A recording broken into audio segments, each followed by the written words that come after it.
Yo, yo, yo. We will be along in just a moment with some Sunday, not sanity, but insanity. Things are going to get really strange really quickly right here. But while you're waiting, check the join button on the channel. Yes, YouTube have blessed me with a join button. And that gives you access to all my cool, crazy emojis, including the blue chicken and the smoking Elon. Everyone wants a smoking Elon, right? And of course, you get a member live stream once a month as well. Helps you support the channel. I'll appreciate it. Love you long time either way. And remember, it's only if you can afford to support the channel, because we'll be here anyway, regardless. And I'll be along with the guys in just a moment. Don't go anywhere.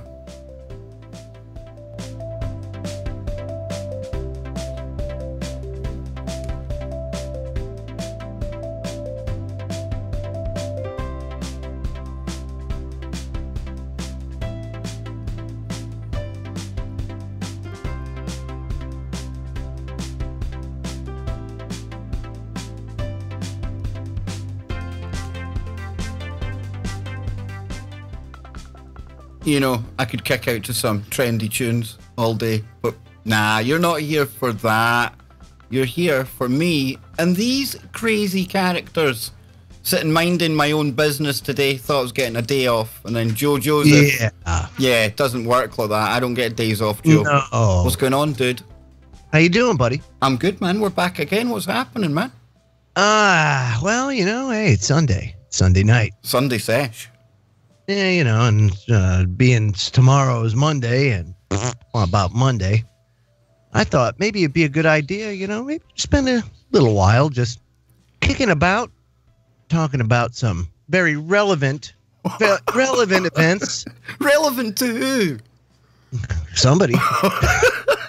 Well, you know, I'm actually quite surprised that we're even back here tonight. YouTube quickly demonetized yesterday's conversation, and I thought we'd done pretty well. I thought we were kind of within the kind of guidelines, but obviously not. And it just shows you, Joe. Scott here as well. There is an algorithm listening all the time. Big Brother's out there, boys. Oh, yeah. Yeah, no doubt. So how you doing tonight, Scotty? I'm doing fantastic. Ready for another round. Another round of fun and jocularity. You know what it is, Scott? He got the bug last night, did Joe?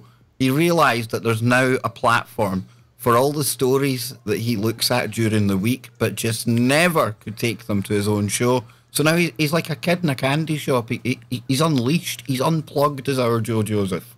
Yes. You've even found new websites, dude. You've gone and like found new crazy websites even to go for the show. I can't believe some of the things I've drummed up. It's really oof. It's been a while. You know, it reminds me of Hangar 18 and back, you know, when it was like that, and you needed that night to decompress, and back in the day, you'd go looking for some fringe sites, looking for some fringe articles. Fringe sites. Is that how you're going to frame this? Well, some of them are. Oof. Come on, dude. Some of them are mainstream. Let's start off tonight talking about one of my heroes, Anthony Weiner. Guy is a pillar of society. Somebody who you should always model your children after. You know, because here he is. This is a guy that sacrificed a lot of his well-being to be a public servant. And really, I mean, he laid it all on the line now, didn't he? All on the line, man. All of it. Every bit of it. Even some people that may not have been so appropriate to lay it all out. But boy, oh boy, did he ever. And he paid a price for it. A lot of people didn't realize it, but old Anthony Weiner spent a little time in a hoosegow. That's right. This is according to the very reputable TMZ.com. Very reputable. Don't mistake it with Time or anything else. Yes, Time starts with T, but this is TMZ. Anthony Weiner's no longer behind bars, they say, but the disgraced ex-U.S. congressman still has a few months in federal custody before he's freed. But still, earlier than expected. Law enforcement sources tell TMZ Wiener's been transferred out of a Massachusetts prison and into the custody of the Bureau of Prisons Residential Reentry Center in New York. So he's in a halfway house. Oh, there you go. He's either in a halfway house or home confinement, which, by the way, he'd be living with his parents because he's broke. Poor. Do you think he's banned from like poor Oda, whatever her name is? What's her name? Uma? Oh yeah, Uma Thurman. Yeah. Do you think he's banned from like having What's her name? Uma Aberdeen? Uma Aberdeen. Come on, Joe. Get with the script, man. You need to know your swamp monsters. Come on. Anyway, his ex cleaned him out, plus all the attorney's fees for fighting off all this, all because he wanted. Look at folks. Let's be real. And this goes for everybody out there. Don't take pictures of your junk and send it to somebody else. And to all you men out there, let me give you a nickel's worth of free advice. Since we're all on this, women don't want to see it. They don't. They just don't want to see it. And if they do, let me tell you something. They're not like, "Ooh, look at your junk. It's so hot." No, they're like, "Bah!" They'll find something funny about it. It's like these you hear these stories of random like. They'll use the new They'll use the new small penis emoji. Yeah. Oh, excellent. That's a great way to break in the new emoji, the new small penis emoji. Yes. Let's just talk about my junk that I just put. And also remember, men, once it's out there, it's always out there. It doesn't matter who you send it to, how you send it to. It got captured some way, somehow, whether by the person that you sent it to, or DHS, or NSA, or EIEIO. It doesn't matter who it is. It's out there. It can never be taken back. The virtual zipper can never be zipped up. It's definitely not the most photogenic part of the body. The hairy brain shouldn't be attractive to anyone. Amen, brother. No, absolutely. I remember when all this came out, though, dude. Remember, it was big news, but I was shocked today when you told me you'd ended up in jail because I honestly didn't know you'd done time for this. So he got a 21-month prison sentence. 21 months, according to Was TMZ. he on Love Island? Was he like with the stars, you know, Jeff Epstein and all the ones that pretend to go to prison? I don't know about Jeffrey Epstein. Now it says here that he was started serving a 21-month prison sentence, and according to this, with good behavior, it's been slashed to 3 months. Sentenced 3 months to May 14th. So he got, instead of 21 months, 18 months. So he got it slashed 3 months. That's good. Hey. Over here, man, you'd get rewarded. You'd get that cut down to about 9 months. They usually serve about a third of your sentence and they turf you out the door. Yeah, you know what?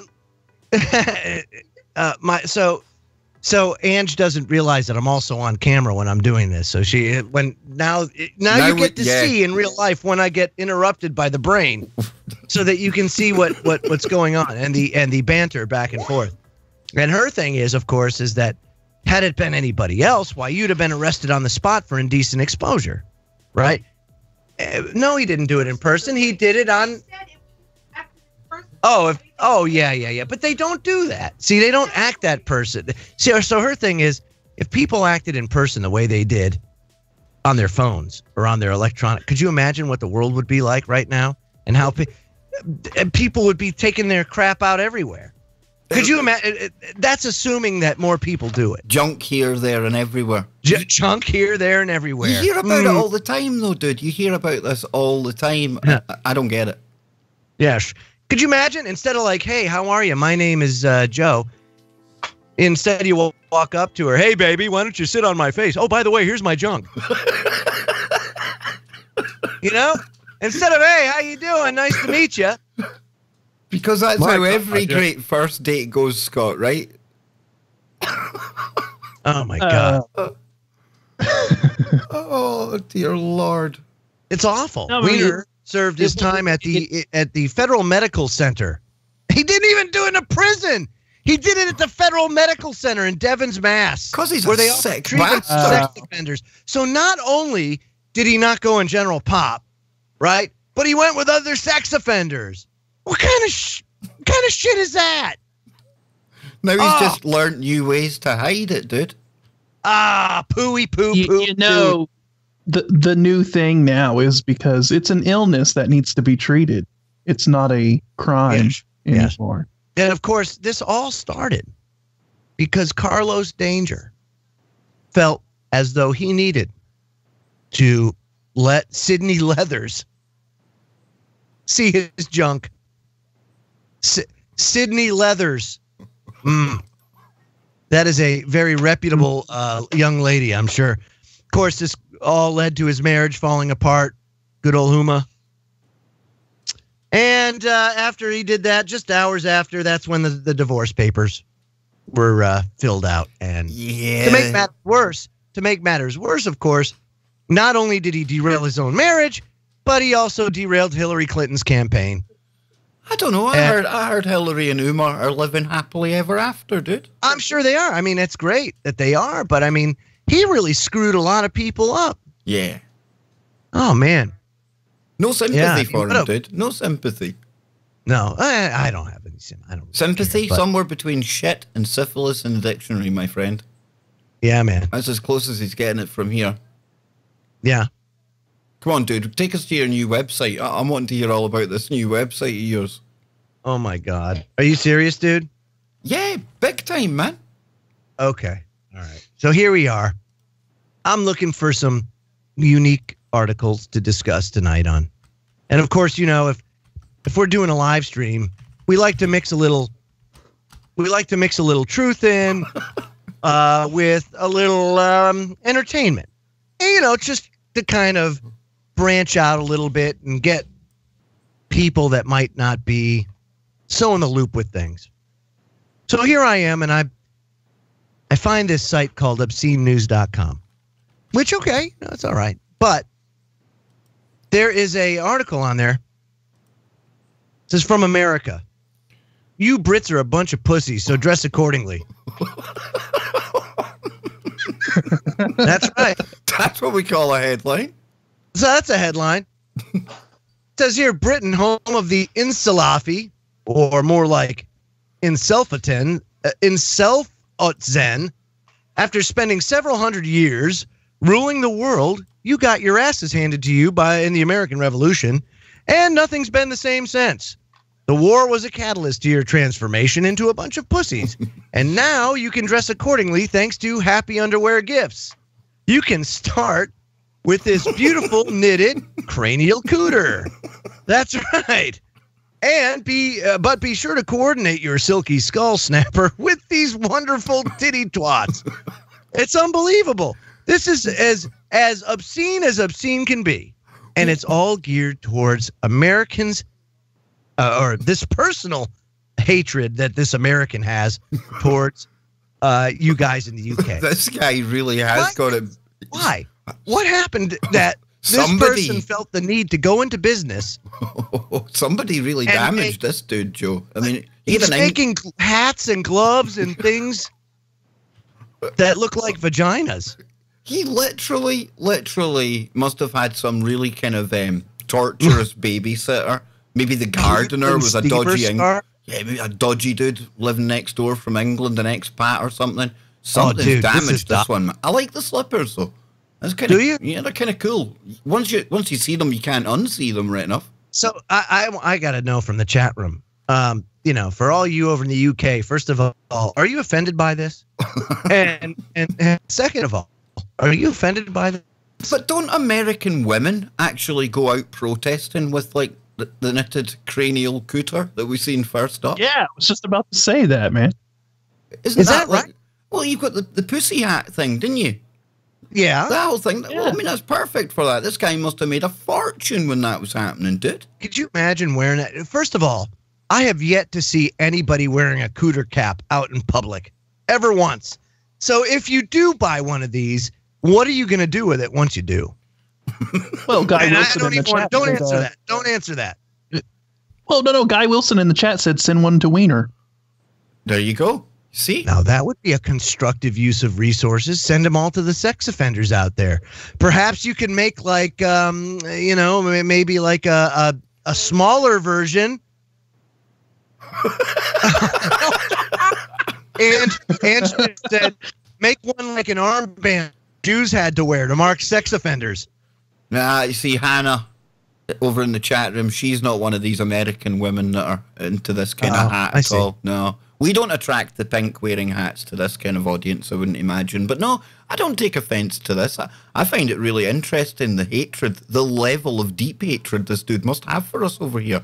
And there's a case to be made, right, for the fact that, did we lose the War of Independence? Really?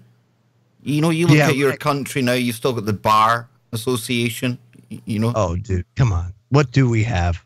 It's a Travis-Shaw mockery, what we have here in this country. We didn't win anything. Yeah, we might have, on the face of it, lost the war, air quotes, but the empire certainly seemed to benefit. Yeah, as Ange just said, we won the right to subjugate ourselves, basically.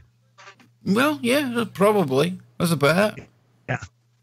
A silky skull snapper. That's great. What a wonderful name. This looks like Jeffrey Epstein's wardrobe that somebody's raided, dude. It is, but I don't know how this this ties into news. We really can't go further down on that page. You Brits suck, but boy, oh boy, I just so happen to, at the same time, have started a knit cap company that makes vagina hats. It almost sounds like the Vajankle. As we resurrect a Hangar 18 piece of machinery. Yeah, you see, this website is not very friendly at all when you look on the face of it at all, Joe. It's borderline very dodgy, my friend. Very dodgy, extremely dodgy. Yeah, how to sexually harass a Pop-Tart. That's one of their top stories, dude. Yeah. No, we don't even have. Have you ever wondered what it would feel like to something a Pop-Tart? Sexually harass a Pop-Tart? Funnily enough, I haven't. No. To look at one day and say, damn, I done something really bad to that Pop-Tart. Well, Twitter's Jake Albrecht, and we'll need to check him in a minute, Jake, no longer has any need to so wonder. In these days when sexual harassment has become a serious issue in our society, Jake Albrecht couldn't help but put his pickle all over that tasty breakfast treat like he was hungry Harvey Weinstein. Needless to say, the Pop-Tart did not approve. Did the Pop-Tart consent to such behaviour going on? I don't know. You took me to this website, dude. Oh my God. Oh, this is awful. What an awful website. I'm so glad that I'm never going here again. So what else we got, boys? Come on. Because this is just the bizarre that Joe's taken me into here. Truly. Yeah. I mean, speaking of Pop-Tarts, you remember when the little kid bit a Pop-Tart into the shape of a gun and then ended up getting... Yes, into a gun, and then he ended up getting expelled because of it? No. Yeah. Your country's mad, but it's not that mad. Surely not. Yes, sir. In a way, though, if you think about it, you guys do deserve the pussy hats. Why? Because you did disarm yourselves and turn yourselves into pussies, and then oh, by the way, now we're complaining about knives because now knives are bad, and we're going to complain about ladles because ladles are bad. I mean, really, what's next? What's after the ladles? What happens when they take ladles away? Then what? They'll probably take away all vaginas. They're going to take the vaginas away because those are no. Then, hey, and I guess you could say that they're weapons in a way. No, they need to issue a fresh vagina to every man in Britain because they're definitely detesticling us as we speak. You think so? Oh, absolutely. If they issued a vagina to every man in Britain, it would solve all our woes. It could. It could. Yep. We'll become the first gender-neutral country on the map. Scott, that's going to be a thing soon. That sounds ridiculous, but that will probably be a thing. A country where you are born genderless. Just straight off the bat. I saw a story where there was I guess I could call her a woman. I'm sure she would take offense to that, though. A woman Don't call me a woman. who said that she's not going to refer to her child as a baby, but a thaby.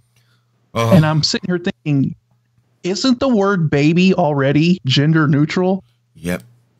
Why would you need to call it a thaby?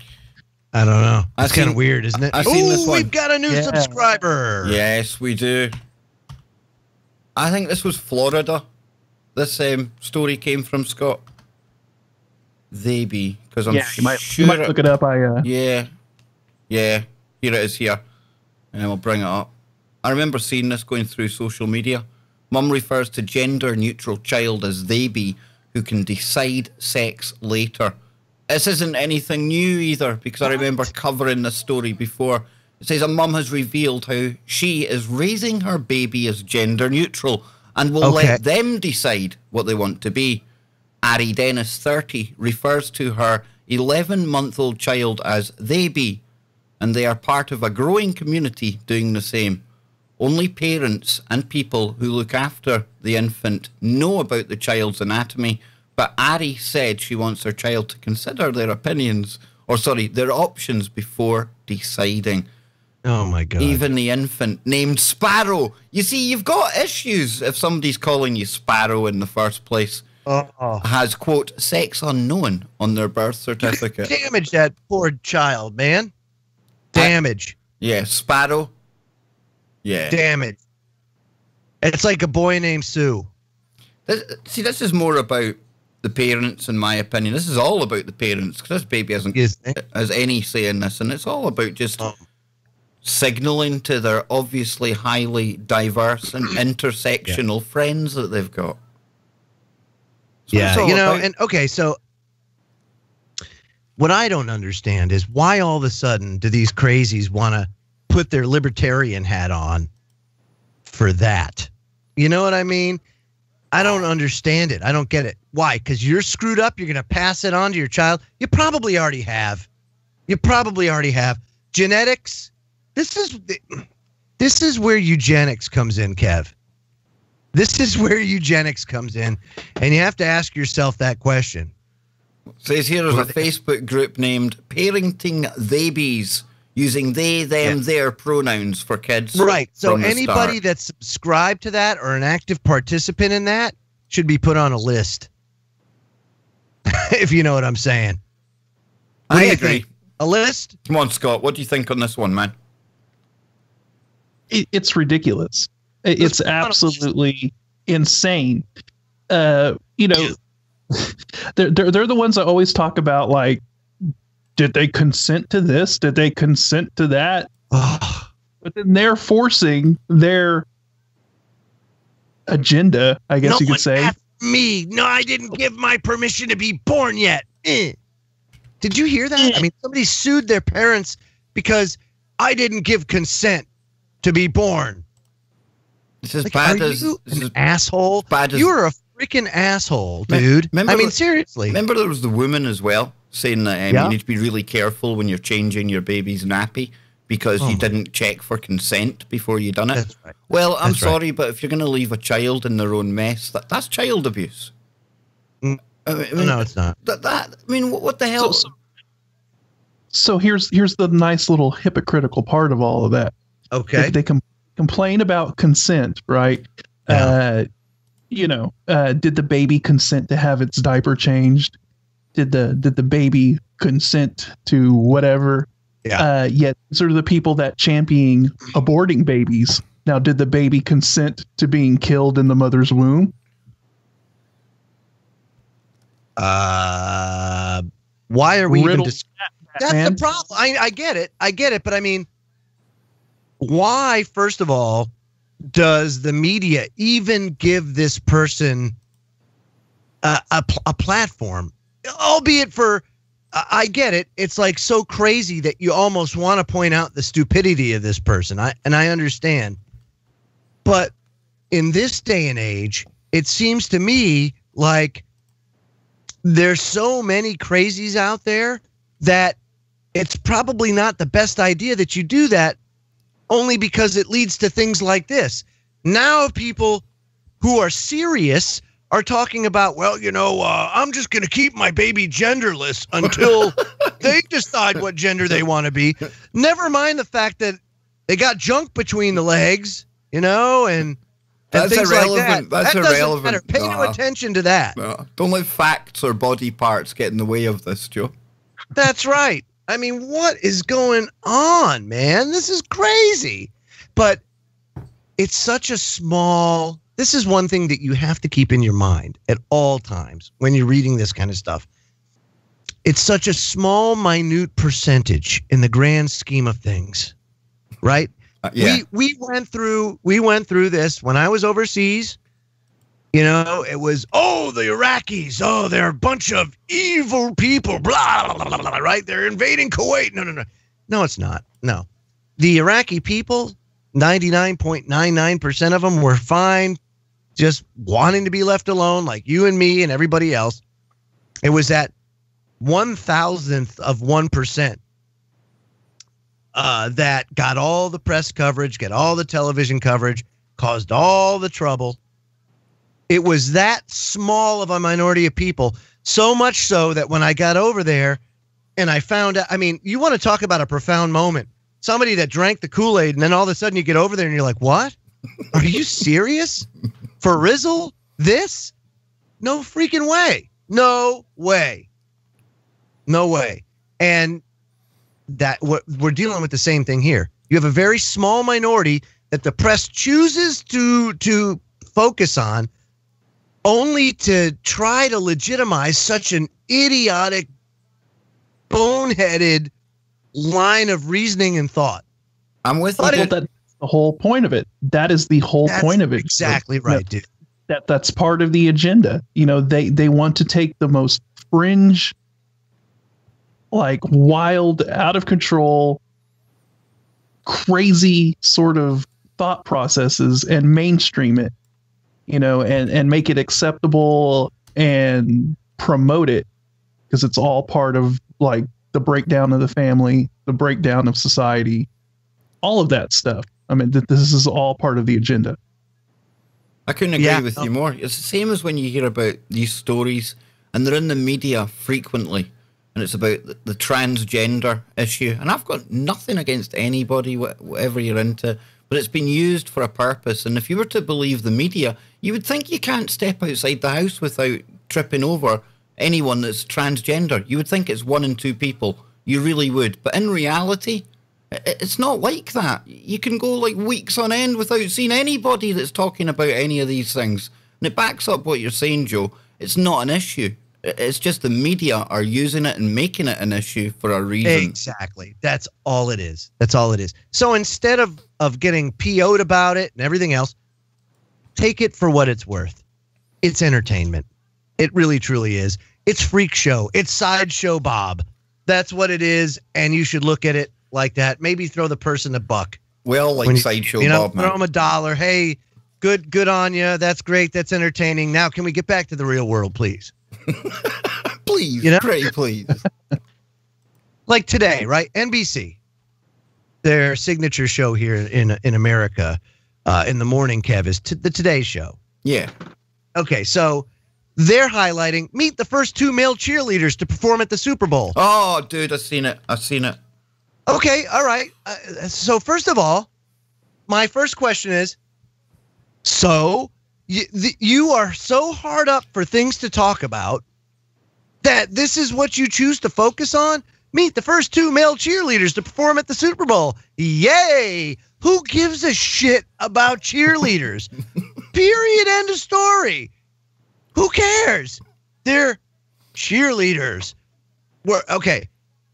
When I tune into a football game, the very rare occasion that I do now, if I do, I'm there to watch the football game. As a matter of fact, I don't think at any point in time on a national telecast you ever see the cheerleaders doing their thing. You just don't see it. So, who gives a shit? That's what it's all about, dude. It ties in with the same stuff we're talking about. Exactly. It's filler meant to just make people stupid. That's the only way I can describe it. Or maybe there's people out there that's like, hey, wow. All of a sudden, my dreams can come true. You see, I Scott, can be a cheerleader now. I can dance, I can sing, and I don't have to do it on Broadway. You see, Scott, Joe is struggling to embrace diversity in many ways, shapes, and forms. I'm as diverse as. If you want to be a cheerleader, that's great. What I'm saying is, why is anybody using resources to discuss this? Who gives a shit? Imagine it, right? You've grown up wanting to be a journalist or a photographer. I mean, going to the Super Bowl should be the highlight of somebody's career. You're covering one of the biggest events on the planet, and this is what you end up writing about? Do you know what I mean? Come on. No, they're not wearing skirts. You know, that's one thing. I would at least make the uniforms the same across. You know, we can't discriminate now. Exactly. So dude. if you want to be a cheerleader, boys, then you got to wear the skirt and the bra. It's only fair. It is only fair. But if we're on, we might as well get rid of the next bizarre story we had up that kind of had us shaking our head today. White couple who identify as black say their children will be born black. A woman claims she has become African. She's become an African woman after having surgeries and skin darkening treatments. Look at her. Look at her, indeed. I mean, what a transformation. What a transformation. But it doesn't mean they're going to have black babies. It doesn't matter how hard they try. If they're both white, unless there's some shenanigans going on. What do you think, Scott? We think we might have come up with it, right? Yeah. The only way they're going to have a black baby is if homeboy there is not the father. And so wait a minute. So what you're saying is now she was Caucasian. Let me read this a little bit just so I can catch yourself up with it. Yeah, catch up. There's a recent married white couple who identify as black claimed ITV's This Morning Show that their future biological children would be born with black skin. Okay. Yes. Martina Big, what a nice name. I like that. Said on the show Monday that her doctors have assured her that she would give birth to a black child after undergoing the transformation from a white woman to an African American. What doctor? First of all, I'm going down here right now. I'm trying to see. Let's see. Show host. So the formerly white-skinned woman, skin color change has been well documented. This, according to the Daily Mail. In addition to her skin change, Biggs' straight platinum blonde hair, because that's what it was, is now long, black, and curly. The 30-year-old has undergone multiple plastic surgeries, including a nose job, liposuction, and lip fillers to help her reach her goal of becoming an African woman. Last spring, Big traveled to Kenya, where she was baptized as a real, in quotation, African woman. Maybe was it Obama that baptized her? Do you think he was over there? Perhaps Obama did. Maybe, who knows? Quote, one of my Kenyan friends told her pastor about my transformation to a black woman, just a random black woman apparently, and told him how much I wanted to become a true African woman. This is what she wrote on Facebook at the time. And in his sermon, the pastor said, quote, you have to be born again.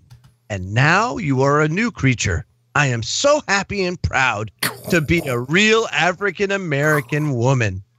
Oh. Now, Big also claimed to have the largest breasts in Europe after having breast implants before her October wedding in Hawaii, which made her size 32S. Like a shape-shifting snake. Since she changed creature like after all. Dude, what is going on? What is going on is right. So if I was the husband, first of all, I would say that dirty bitch is going and screwing around behind my back because Here she is. She's laying the groundwork. That's what she's doing, dude. It's not just an African holiday she had. Saying, man. That's what I'm saying. She's porking other dudes. And because of that, when the black baby comes out, she's just laying the groundwork for the deception. So her husband goes, duh, okay, yeah, you're right, baby. Yeah, duh. I mean, it's unbelievable. It's unbelievable. My doctor said so. What doctor is going to say that? And what pastor is going to say that you've just shapeshifted into a new creature? Exactly. What is that all about? So I find that extremely humorous. And all that is just doesn't it fit into the insanity that we're seeing everywhere today, though, that people genuinely think that? Is it? So you leave your house, right? You leave your house. Let's just say you go to the grocery store. Do you see this? No, thankfully, no. I see some really crazy things in Glasgow, but not that. Scotty, you go around, let's just say you're putting around doing your thing. Do you see that? I don't know. I live in Topeka. I know, but I'm saying no. Do you see? Do you see this craziness? You're right. It's not something you see very often. No, if you see craziness, but you don't see craziness like that. You just don't. Maybe if you go to Walmart, you might see somebody that's kind of freakish, if you will, but very few and far between. Certainly not every time you go. It's just not. It's not what's happening. Just like all this division and divisiveness. When I go to the store or when I go out in society, it's not like I'm out there and I feel all this tension between me and the Puerto Ricans or me and the blacks or me and anybody else. It just doesn't exist. It's not there.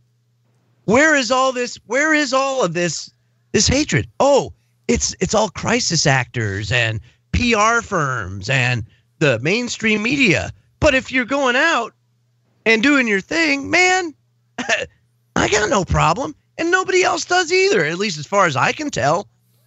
I mean, certainly not the epidemic they like to call it, right? It's because they're trying to construct a reality.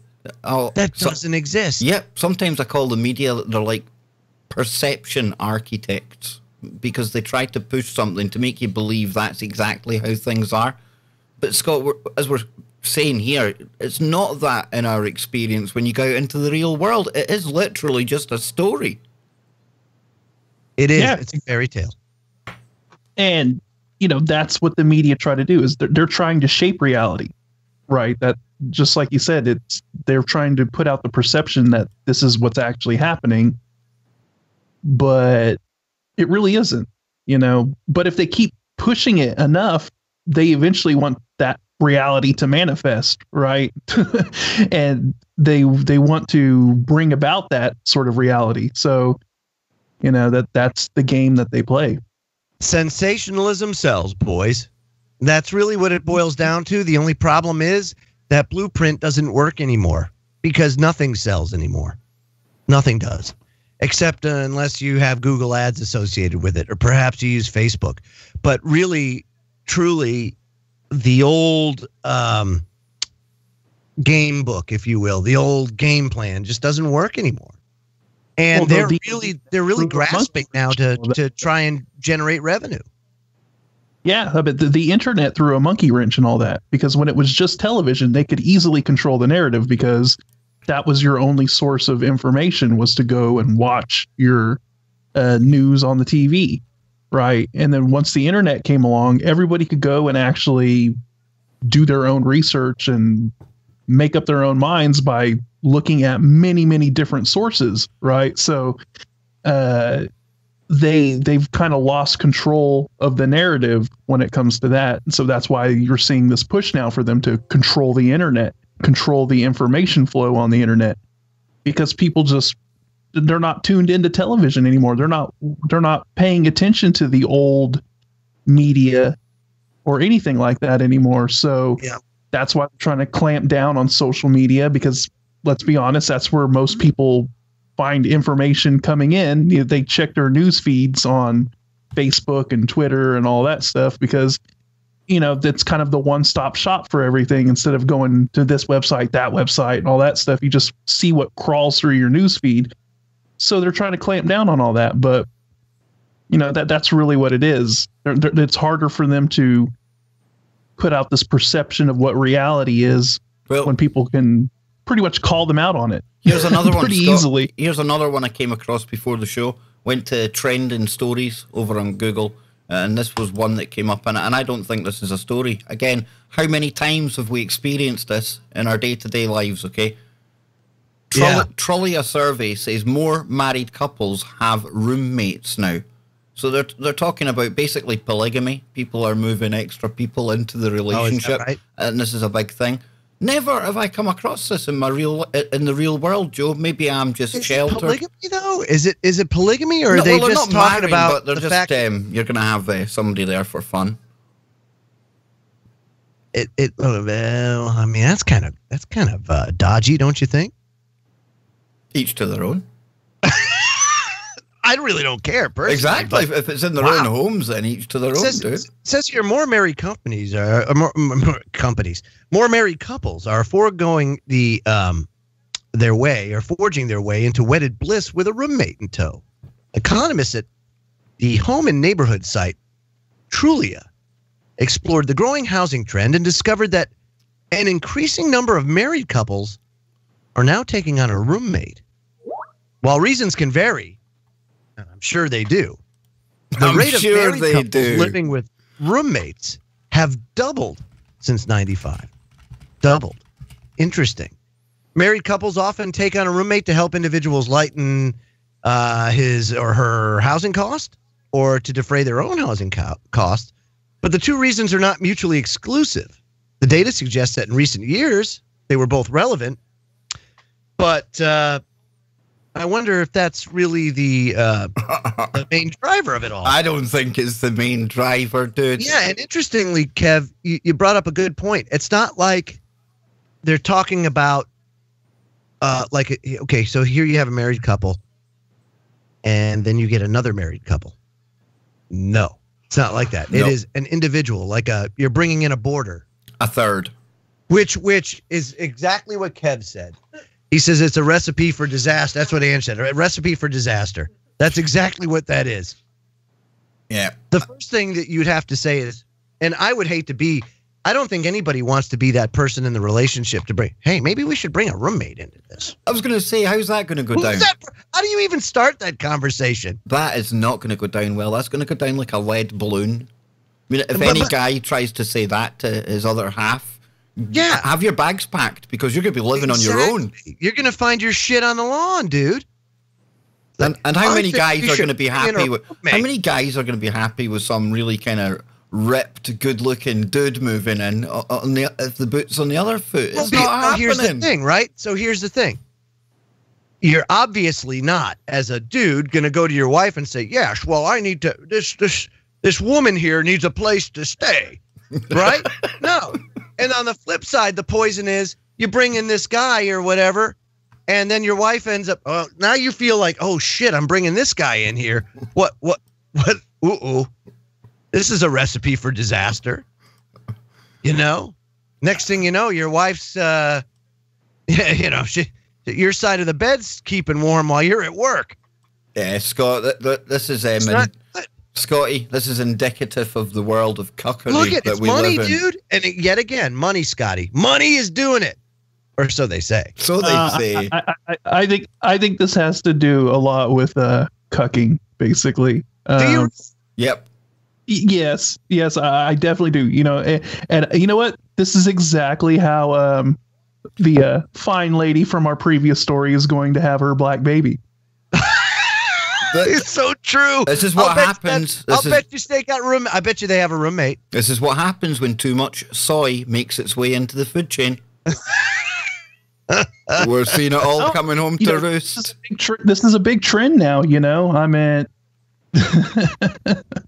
it's DJ Bison in the chat room says, "I'll only take a neutral gender. They mate." He, she, it's need only reply. It's a they, mate. Yeah. Brilliant. Gender neutral. Don't worry about it. Oh, wow. Yeah, definitely a recipe for disaster. No, so is Ange nothing not good up for comes it? From that. Ange isn't up for you moving in a third, Joe? No? I would. No, first of all, let me say this. Neither one of us would ever even consider it for a second. Wouldn't cross our minds, A. And B, no. And C, no. Because it's like you, Kev. Go to Ann and say simply, so I was thinking about, our situation here. And the fact that, I'd have a situation on my hands if I tried that. You better exactly, believe it. Dude. Now you have multiple situations on your hands. Yes, very much so. It's just ridiculous. No. But interestingly enough, and I think that this is very relevant, the dehumanizing of society. Well, hang on, morality that exists these days. Annabelle in the chat room. She says, yeah, it's about cash flow. I know some of these people. And that's cool because I've never met anyone that knows somebody like this. I'll give you an example. Here's a great example. Long Island, New York, is a very expensive place to live. It's second behind Los Angeles, California, okay? Now, Angie and I had to live there for 3 years. And during that time, now, in Long Island, everybody, and I mean everybody, has an apartment on their house. They all do. Most of them are illegal. But you convert your garage over, you convert the basement or the lower level over, and you can make, 1 bedroom, 2 bedroom house, apartment or whatever, because property tax in Long Island is just so awful. So here we are, right? And it was right before the Great Recession. So it was right 2005, 2006. And our house, with property tax and everything else, Kev, was like $38.65 a month. $38.60. Who the hell? And it was just a standard high ranch. Whoa, hang on. 4-bedroom high ranch, dude. $38.65 a month. Yeah, and it was just a normal house. That's what a lot of people be like, damn, man, you had to have a hell of a house. Dude, it was a normal house in a normal neighborhood, on a normal street, in a normal town. And there was nothing extravagant about it. And the only thing was there was a canal. We were 2 houses down, but it wasn't even like a real canal. Like you saw Roger Stone on his house. Yeah, dude. What a canal. That was a canal. Let me tell you, that was a nice canal. For that price over here, you could get probably something down on the grounds of Sandringham or something. You probably could get a castle for that price, man. No, see, but that's my point. The taxes are so high. My property tax with that house was $16,000 a year. $16,000 a year. So that instantly, what does that do? That's like $1,200 a month onto your mortgage. It's ridiculous. Who the hell can do that? So here I was working 3 jobs, not sleeping 3 nights a week because I'd go from one job to the next. And so we had an apartment on the house. And that's what we had to do. But it was an apartment. It wasn't like you're living in my house. Yes, there's a room in the bed for you. You don't want anybody in your house. That's like a last resort. And we were constantly having to chase them for rent. It was awful. Joe, you've already got unwanted lodgers in your home. Not physical ones, ooga booga ones. Yeah, you don't need physical people. Dude. You don't need the physical ones, dude.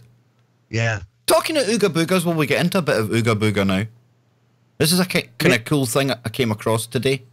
I've never heard of this before, and that's why I kind of pulled it up for tonight. Yeah. This here, the psychomantium. Ever heard of one of them? What is it? The psychomantium. Psychomantium? How an ancient tool for contacting the dead is making breakthroughs in paranormal investigations. Sounds wonderful. So it says here, on the latest episode of Travel Channel's Kindred Spirits, I'm liking the name of it already, Amy Brunei and Adam Berry investigate a mysterious haunted mirror. We were talking about mirrors the other night. Remember Mirror World, things like that? Yes. In Gettysburg, famed Farnsworth House, With help from haunted objects experts Greg and Dana Newkirk, the paranormal investigators used the object to construct an ancient device meant to contact the dead, the psychomanteum. Now, whether using tarot during investigations, performing classic seances, or making use of Estes method, sometimes it is the most unique tools which provide the most interesting responses. On Thursday's episode of Kindred Spirits, Greg and Dana Newkirk, curators of the Travelling Museum of the Paranormal and Occult, are drawn to construct a psychomanteum, a method of summoning the dead which has been all but forgotten by today's paranormal investigators. But what exactly is it? Well, stemming from the Greek necromantian, that's where necromancy comes from, which translates to oracle of the dead, the psychomanteum was such a popular method of spirit contact that they're made reference to in the epic Homer's Odyssey, where I can't even say that word. I hate that. Odysseus, yes, that'll do, speaks with his dead mother by gazing into a pit of blood. It wasn't until the 1950s that archaeologists actually excavated one of the devices in Epirus, officially pulling the psychomanteum out of legend and into reality. So it says, while crystal balls, mirror scrying, and other forms of chiromancy remained popular throughout the years, it wasn't old, by the way. That is old stuff. When you start talking about scrying and things, that's been around for thousands of years, dude. Exactly. I mean, that's what Nostradamus was doing, man. He stared into a bowl of water and things. Do you know what I mean? Absolutely. Yeah. So it says here, it wasn't until 1993 when Dr. Raymond Moody, a researcher for the near-death experiences, published the book Reunions, Visionary Encounters with Departed Loved Ones, and brought the psychomanteum back to life. Now, in the book, Moody recounts how he took inspiration from Greek necromancers, we'll just call them, and other shamanic mirror-gazing traditions from around the world, constructing his own psychomanteum and documenting some 300 individuals' experiences with the method. So it says here, the room blocked out all sunlight. Moody placed a chair in front of a large mirror hung on a wall, which was tilted forward at a 45-degree angle so as to obscure the gazer's own reflection. Now, behind the chair was placed a low-wattage lamp meant to replicate the soft glow of a candle. Why not just put a candle there then? Now, before seating themselves in the psychomanteum, subjects were asked to focus on a loved one who had passed. Then, the gazing sessions would begin. The results were astounding. Now, aren't you really kind of inserting your own bias into this experiment when you're told to... I was just going to say that. Yeah, you're kind of boxing yourself in instantly. So you picture, say, for example, a grandmother, something like that you might have lost, and then lo and behold, you see your grandmother appearing in this mirror. Is that not maybe just your own imagination kind of putting that out there? Not only that, but it certainly does open you up to fraud. Big as time. Well, you know. Big time. But that said, I do believe there are ways that we can communicate via mirrors and stuff like that. But here's where I will go out on a limb. It's not really a limb. I know this. As far as who you're communicating with, just because it looks like grandma doesn't necessarily mean that it's grandma. Oh, ooga boogas. And that's the problem, is that you are communicating with ooga boogas. You are not communicating with grandma. And these ooga boogas can basically, and it doesn't take much. I mean, let's be honest. To veer you off the straight and narrow, it takes virtually nothing. Just like the New World Order does things via subtle change over time. Well, that's the way the ooga boogas do things to you. Because you know how things are supposed to be, and you know what's right and what's wrong. We all do. So they have to do subtle things that make it so you question it, because it's not so bad, you know. And so that's what happens, right? And just like when you build a house you have to make sure your foundation is square, because if it's not perfectly square, when you build the whole house, things are going to be out of whack. You're going to settle. There's going to be all sorts of issues associated with it. But those corner cuts, those first cuts when you're putting down, the first big trusses and, your supports and all this kind of stuff, your foundation, those corner cuts, if they're even a 32nd, a 64th of an inch off, by the time you get down to the other side, you're so out of whack. You're 4 inches, 5 inches off. And it doesn't take much at all. You make that small deviation and, down the line, long time down the line, before you know it, dude, you're off in the wilderness. You're out and lost. That's how that works. So that's what these spirits do, is they do things to make you veer off course. And what better way to do it than to show themselves as a loved one? And remember, too, that they're not bound by time.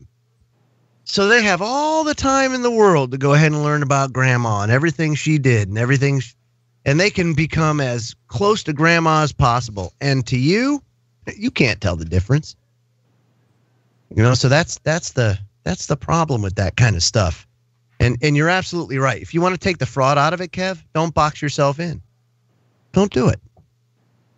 A very interesting thing about this psychomantium thing is there's something kind of similar that I've seen people doing, and I've actually done this myself, and I can verify that it's pretty freaky. It's a pretty freaky effect. I don't know if it's a mind trick thing or something, but you do almost the same thing, right? You go in a room, it's very dimly lit, like where you can barely see yourself in the mirror.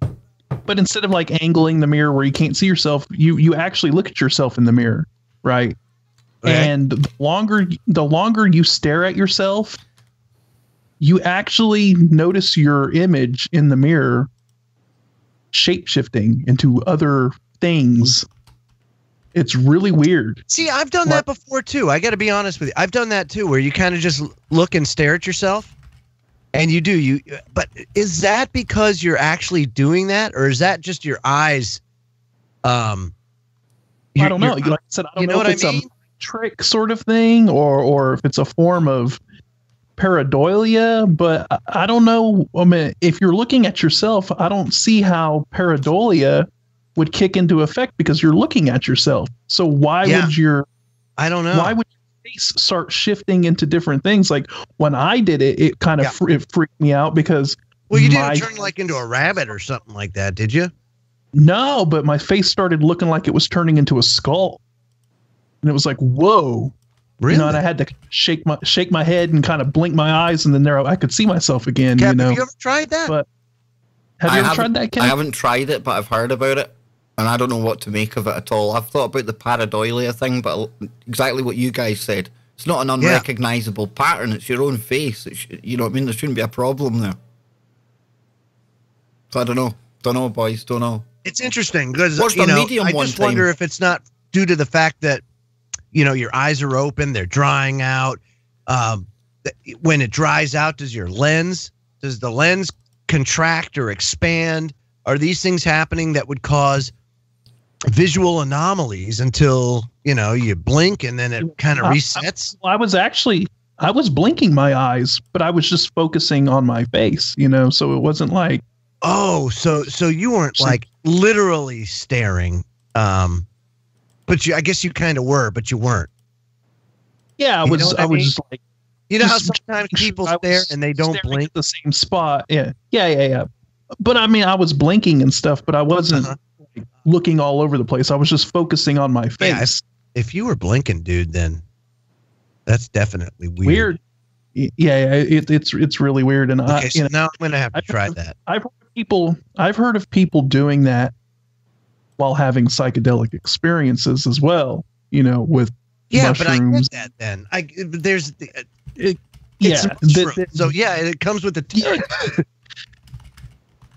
Yeah. So that's going to obviously enhance that effect greatly, and you're going to have some really wild experiences doing that. But I just wonder what's going on in the first place. What, why your face would be shifting into something different. That's a very good question.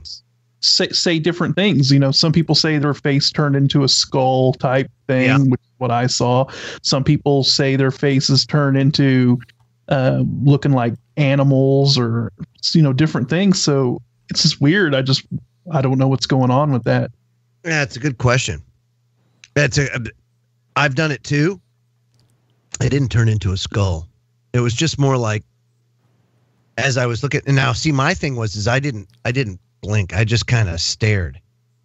And as I did, and anytime you focus on that one, you start to get the visual anomalies, like things start to kind of move around and stuff. All you do is basically look yourself in the eyes in the mirror. Yeah, right. But just look yourself in the eyes. Okay. Well, I mean, I'm game. Right. But I'll tell you this: I don't predict that I'm going to see much. I never do. I'm just one of those guys that don't have that. My wife says that's a blessing in a way that I don't, and I guess it is.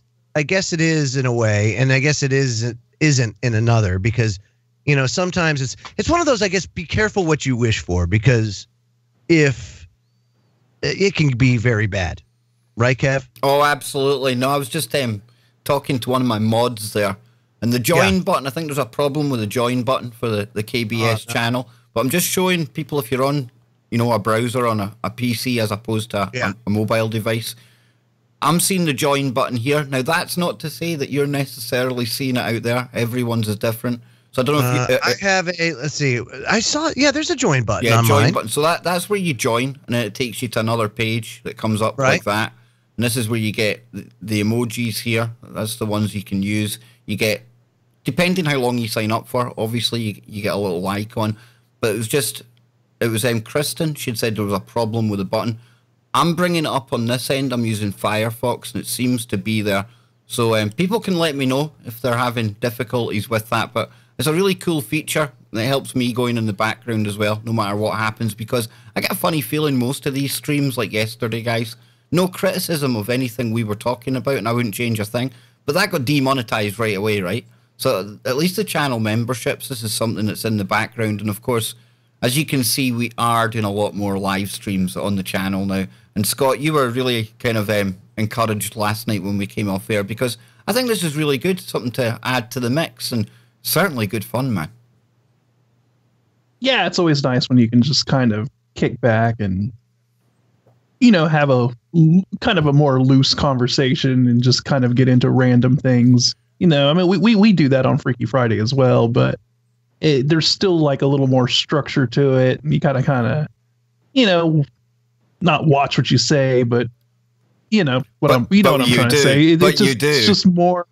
Yeah, we do, and it's the way YouTube's constructed. It's not self-censoring. It's been strategic in an information war, because even after we came off air last night, you had noticed that the suggestions that YouTube had put by our live stream we'd just finished, they were some of the dodgier topics that float around on YouTube, and certainly the kind of topics that are not encouraged by the YouTube, the kind of content they want nowadays. And you're clever enough, you know, to use acronyms like PG, stuff like that, when we're touching briefly on that topic. But that proved to me that the algorithm, not that I needed proving, but it served as a good example, good evidence that it's listening to everything we say. And even that random word that might get thrown in there now and again, that's enough for you to basically be flagged by an algorithm. That's how clever these things are getting, Scott. Yeah, and so it's like you said, you have to kind of come up with a way of circumventing the algorithms without self-censoring yourself, right? And even if you accidentally let something slip out and you say one of these keywords, it will get flagged in the algorithm. And like I said, I sent you that screenshot and it was like, boom, the two things that we brought up in very, very close succession to each other were right there in the suggested list, two different videos right next to each other. And it was like, wow, that's way too much of a coincidence. Yes, Joe. We are under the beady eye of the algorithm. The algorithm watches. Yes. Hey, by the way, folks, I just want to point everybody's direction again, attention to the join button. And the fact we're getting close to 100,000.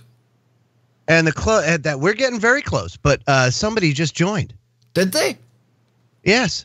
Oh, well, looky there. Look who just Perfect. So now I have a loyalty badge, don't I? Look at me. I'm new member. I have a loyalty badge. Did you join, Joe? I joined. I'm your biggest fanboy. Dude, where is it? Why isn't it? There it is, look. There it is. New sponsor, Joe Joseph. Thank you. Yes, thank you, everybody. Up. Yep. Yes, I now, like that. I would appreciate it if everybody followed my lead and hit that join button just like I did. And we can all help Kev. Look at that. Hey, doing it by example. All want to be. Joe, man, come on, dude. You'll make me all kind of get warm and fuzzy and a wee tear in my eye, man. Come on. I love you, man. Do you like my cat up in the top corner above your head? I think the winking cat's cool. I bet you by the end of the week it'll be some kind of conspiracy. I bet you a winking cat is code for something really dodgy. Yeah, man. I got to tell you, I am anything I can do to help you, bud. That's what I'm here for. You see, it is member. I love it. It's in the chat room and everything. We're liking that, man. And now you have it. It's on the record. I am a fanboy. But Joe, now you can use the blue chicken. You can use the blue chicken. I can use the blue chicken. And a smoking Elon. How many times my life is complete. Come on, how many times have you been caught out? You've been typing to somebody and you thought, I can't express myself because I don't have a smoking Elon. Dude, I am all about the smoking Elon. I'm trying to find the smoking Elon. Now. I don't know what I'm doing. What about that company that was going to Mars that went bust? Did you see that? Was it the Mars One company? What was it called? The Mars One. Yeah. What happened there? Well, I'll tell you what's happened. A bunch of companies got rich. As soon as hold on, let me just do this. Did it work? Look at me. I got blue chickens. Blue chickens, man. I got Yoda. I've got Elon. And we've got another new member. Another new member. We have got Carol from the chat. Thank you, Carol. Another new member. That's absolutely, there it goes. Boom. I am so thrilled. Thrilled. I've got and so here's the thing, right? So I want to give everybody else we're going to be doing this a lot more often. Hang on. We need some music. Here. Hang on. Because wait a minute now. Here we go. I think we're going. Yeah, here we go.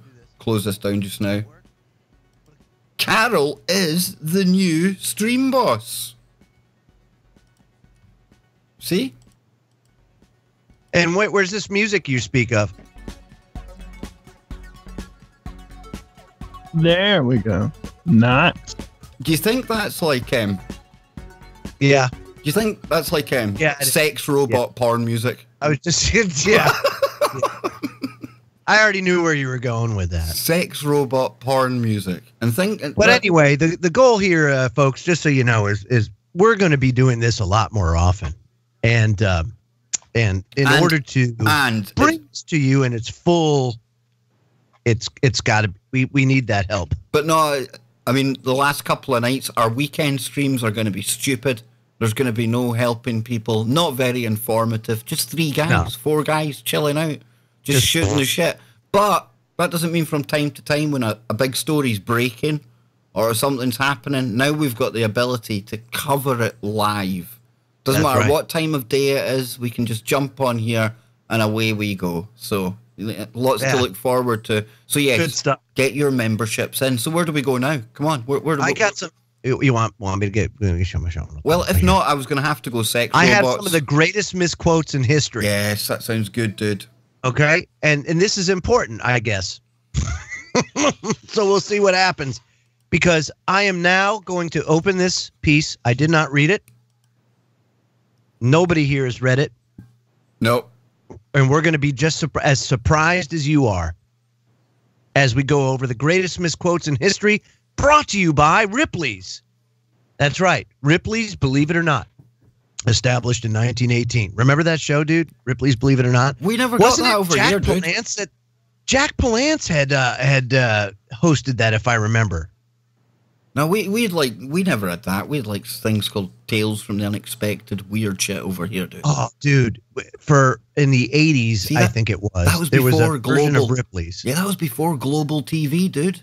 Yeah, and Jack Palance was, and you know, he had that weight of talking that was just so masculine and cool. He would not fit in today at all because he was just, I don't know, there was just something about him. I love Jack Palance, and he really wasn't even that big of an actor, you know, but boy, was he just like one of those guys that you really liked him. Look at the grin on your face, dude. Man, just good times. Anyway, it says we're a quotable society and we love to echo the famous words of others. However, many of the most popular quotes we love to recount are actually wrong. Here are some of our favorite legendary misquotations. Here we go. Gandhi, be the change you want to see in the world. This short, pithy quote has long been attributed to Gandhi. Don't tell me it's not real, dude. And although the message sounds right, the words don't exactly sound like this. The New York Times states that the closest quote we have to this that we know was said by Gandhi is, quote, if we could change ourselves, the tendencies in the world would also change. We need not wait to see what others do. I don't know. What do you think? Do you think somebody just kind of shortened it? I'm like, wow. Hey, Mahatma. Gandhi, that's cool, but it doesn't look good in a meme. Yo, Mahatma, come here. Mahatma. Listen up now. Come on, man. Listen up now. See what you're saying there? That's just too many words, man. But Americans ain't going to get that. Or is this just like some kind of slim it down, crazy kind of Mandela Gandhi effect? Yeah, you know. I don't know.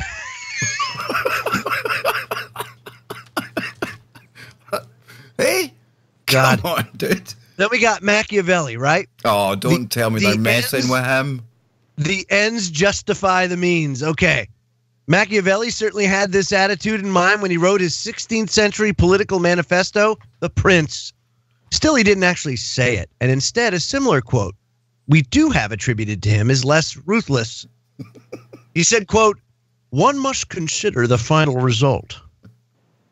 Another almost identifiable or identical quote can be attributed to the poet Ovid, who wrote in Herodes, the result justifies the deeds. Okay, so I like that one, dude. I do too. Yeah. I like that one. The result justify the deeds. It's kind of a justify the means. Who knows who came up with that? I don't know. I prefer the results and the deeds. It makes you sound more intelligent when you come up out with that one. Like you're smoking a pipe when you're saying it. Big time. You need the cravat. I've actually got next week I'll put on the smoking jacket. I've got like the cravat ready, Hefner as well. Yeah. You can't pretend. The results justify the deeds. Yeah. Scott, what the hell has happened to you? Pip. Cheerio, Pip. And all that. Yeah. Scott Lopez has muted himself up and he said, I am maintaining some reputation for the airwaves. That's what's happened to you. It's wrong. Come on, who else we got, dude? Come on, who else? Us has got like Mandela, Gandhi. Ready? Neil Armstrong. That's one small step for man, one giant leap for mankind. What? You can't play about with that. He said this one's a bit weird and complicated because Neil Armstrong is often quoted as saying that's one small step for man, which grammatically is not what he meant to say. In this sense, the word man represents the same idea as mankind, making the quote kind of wonky. However, Armstrong swore for years that he said the words a man and that people were unable to hear the word a. Over time, he relented, saying he might have misspoken simply because he was nervous. But in 2006, a computer program actually analyzed the audio and stated that the word a was in fact said. So that's one small step for a man, one giant leap for mankind. Well, all these people that are talking about misusing pronouns and using the proper pronouns and all of that stuff, they're probably very upset with this whole situation, because he should have said that's one small step for a person. For they. Yeah, for he, she, it. Yeah. For he, she, it. God almighty. Oh, my gosh. Okay, next. Ready? Marie Antoinette. Let them eat cake. No. Obviously, she didn't say that. It was in French. Yeah, they say she never actually said this. Instead, it came from a book titled Confession by Jean-Jacques Rousseau, which was published in 1782, 11 years before Marie Antoinette was executed. And also, the line was, let them eat brioche. Oh, very fancy. Yeah, kind of heavy bread-like French pastry. And it's likely the attribution to Marie Antoinette occurred because the people of France were highly incensed with the royals, and the belief simply fueled the flames of revolution. Okay, the next one is Gloria Steinem, who said, a woman needs a man like a fish needs a bicycle. Brilliant. Now, Gloria Steinem herself actually credits Australian writer Irina Dunn with the phrase, which Dunn said she wrote on the door of public bathrooms when she was a student in the 70s. According to Steinem, the quote is directly related to the witticism, God needs man like a fish needs a bicycle. Now, Marilyn Monroe, here's the next one. Well-behaved women rarely make history. Now, she never said this, but instead... It's a good quote. Yeah. It was a quote from writer and Harvard professor Laurel Thatcher Ulrich. In addition, the wording used was, well-behaved women seldom make history. Ulrich penned the quote in 1976 and then wrote a book with the same title. See, in 2007. We have these quotes, Joe, right? Yeah. We come to find that what we think was said wasn't said. How much further out can we take that? I mean, how much of things that we think we know never even happened in the first place? Well, here's the thing. Oftentimes, and this is just something that I've come to learn, it's not on purpose. It's just the way people remember things. People will remember things differently than the way they actually occurred, only because it kind of I don't know, how do you say it? It's what they want it to be. But it's not malicious in its intent.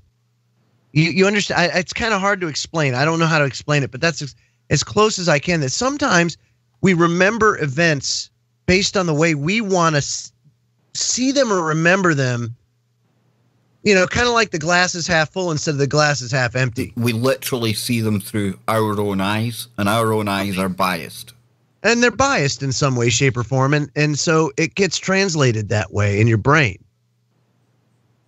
You know, that's the best way I can kind of describe it. So, but I mean, at the same time, though, there are times where perhaps because of propaganda purposes or some reason to trump up the, you know, what was said in order to maybe capture a moment, that happens. Here's a good one right here. Patrick Henry, give me liberty or give me death. Huh. Patrick Henry's 1775 speech at the Virginia Convention wasn't written down, so we have no record of what exactly he said on that day. The quote comes from William Wirt's biography of Henry, which he wrote in 1817 and which was widely discredited by his peers like Thomas Jefferson.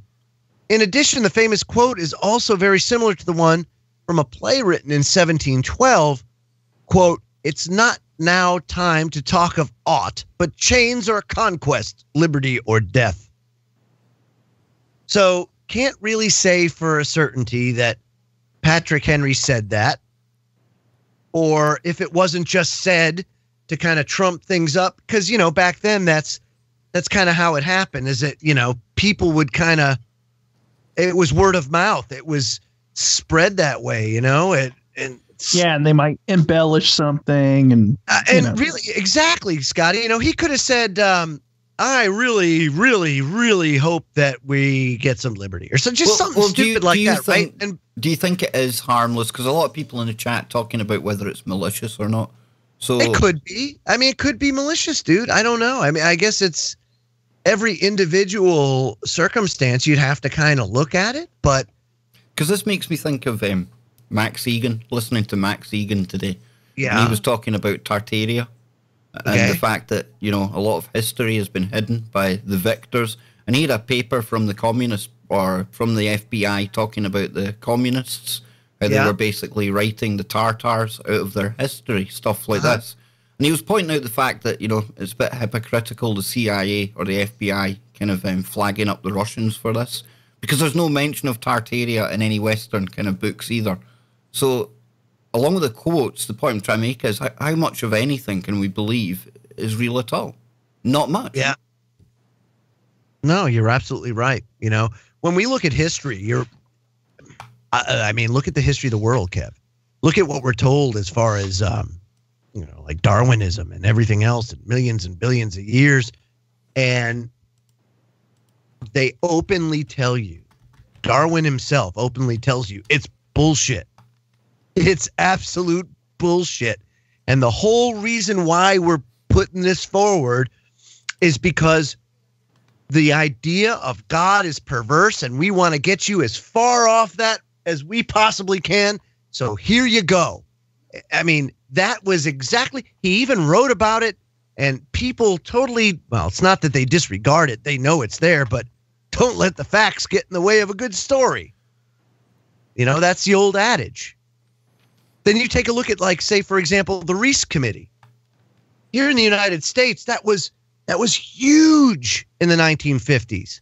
Huge. Right around the same time you have the Red Scare, and McCarthy, you have Carol Reese that's also going into the endowments and finding out, holy smoke, all these rich elite families like the Vanderbilts and the Carnegies and the DuPonts and the Rockefellers, they're all funding the hijacking of the education system to bring about this communist curriculum and just hijack everybody's mind and dumb down people. And man, we got to get this out there. And soon after, Carol Reese is dead. It's like, God. What? It was so bad. Think about this for a second. It was so bad that Norman Dodd, who was the Robert Mueller of the Reese Committee, so he was the attorney that was tasked with being the independent counsel and doing that. His assistant goes up to New York to look at the meeting minutes of this whole conspiracy, and they're like, "Go ahead, hey, check it out. It's all good." And she's so shaken by it. She's so messed up by what she reads that now she was an attorney herself and a good one in D.C. She was committed, dude. She couldn't even interface with society anymore. It had affected her so bad as she couldn't believe that could happen here in the United States, that she couldn't hold a job anymore. And soon after, she died. Because she just boop, boop, boop, boop. Gone.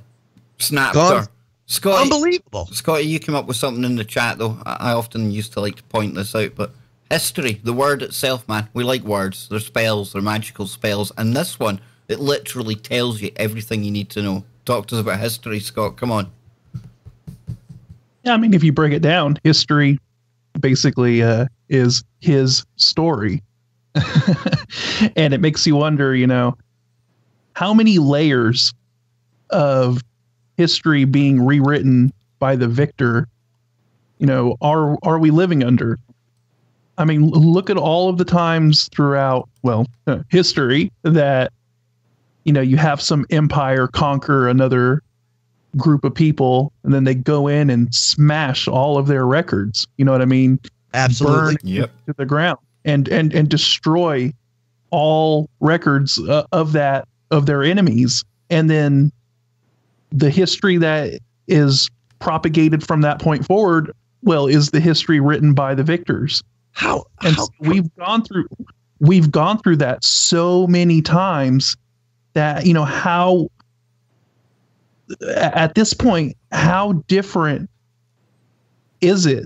You know, the reality that we think, you know, history is, how much has it been changed over and over and over again to the point where we have absolutely no idea of the actual, you know, real history, the origins of everything. You know, how do you overcome something like that? Absolutely. Look at the Sphinx, Joe. There's a perfect example, right? That was never the head that was on the Sphinx originally. And that's what happens when a new mob come in. How do you overcome that, though, right? So here you have an instance. Remember, ISIS was going around all the sites in Syria. Yep. And they went, and I think I don't know if they exterminated the entire village, but you had villages there that were still speaking Aramaic, and if the reports are accurate, they went in there and totally destroyed everything and killed everybody. If the reports are true. Now, Syria was the last place on earth where you basically had all of these different cultures and beliefs. Everybody lived peacefully within, you know, the greater Damascus area. And it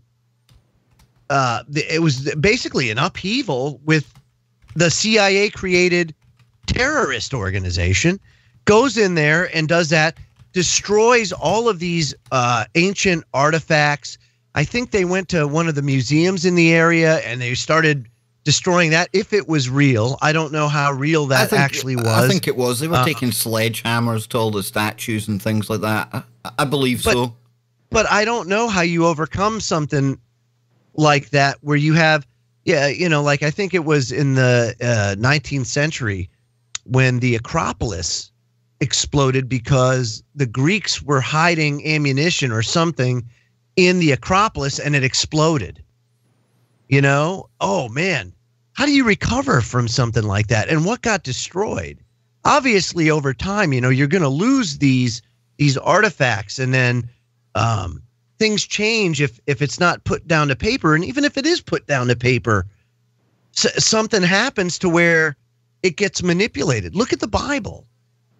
How many different versions and variations and translations of the Bible? There's my problem. There's my problem. King James Version. That's like telling me it's the Queen Elizabeth edited version. That's not going down well. Why does it need to be watered down? Why does somebody that was in charge at some point need to give you their version? And then it starts talking about governments and shit like that in it. Come on. Here's the issue, right? Especially with the Bible, is that when these books were written, they were never written to be together in one book. It wasn't the way that we have it now is not the way that they were written, obviously. And they left out the good bits, man. They left out Enoch. That's a cool story. Dude, it is pivotal, absolutely pivotal. Enoch is probably, wouldn't you say Enoch is the most important out of all? Yeah. Even Jesus himself quoted from Enoch. I mean, Enoch is the most powerful book out of all of them out there, and it's not even in the Bible. And that should tell you. Now in Africa, it is the Ethiopian Bible has Enoch in it. But don't they say like the Ark of the Covenant's in a church over there in Ethiopia as well? But Graham Hancock, isn't it? He says that. I don't know. They have like the keeper of the Ark and stuff, but the keeper of the Ark's never put his eyes on it, as far as I know. That's because it would burn them out, dude. I don't know, dude. That's the thing, is that when it comes to that stuff, there is enough evidence out there as it stands right now to convince me that what's in the Bible is accurate. You know, the Red Sea crossing, it's there. You can still see it. There's chariots. Pharaoh's chariot was down there. The 4-spoke gold wheel was down there, and he was the only one to have that. You know, so holy smoke, wow, how did that get there? Well, probably exactly what the Bible said. You know, well, here's another one for you, Joe. Here's another one for you. Seen this the other day while you're saying that. Saudis are Mount Sinai, hiding yeah. the real location of Mount Sinai, Bible researchers claim. So it says here, the biblical Mount Sinai is traditionally placed in Egypt's Sinai Peninsula, but some researchers say it could be located over 100 miles eastwards on the Arabian Peninsula across the Gulf of Aqaba. So there you go, man. Here's the thing about, stop there for a second, Kev. Yeah. Here's the thing about Mount Sinai, right?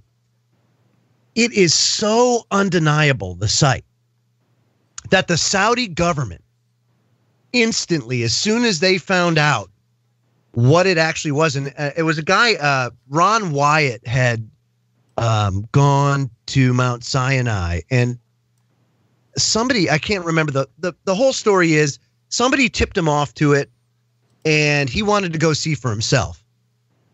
When he got there, he couldn't believe that the whole place had been just gated off. It was totally fenced off, and they had the Saudi Arabian military guarding it with signs that basically said under penalty of death that, you know, if you go past this, bad juju. Well, he goes in there and takes footage of it. At the base of this charred mountain, it has a charred top. That's clue number one. There is a large altar with carvings of calves and the steer all around. When the children of Israel were worshiping the golden calf, and because Moses was gone for so long up at the top of the mountain that they started worshiping the golden calf, right? It was there. It's still there today. And then the rock that Moses split with his staff, boom, to get the water out. There's water damage from this split rock that's right there, dude, that spewed water out. It's unbelievable. It's unmistakable. It's like, holy crap, there it is. And now the Saudi Arabian government wants to raise it to put in like a hotel resort. Does that tell you enough? I mean, it's crazy. Oh, it's crazy, all right. It really is crazy. The more we find out, the more answers I have, Joe, or the more questions I have. That's the only thing. Yeah, but that's the problem. And as you know, every good rabbit hole that you go down, that's what happens.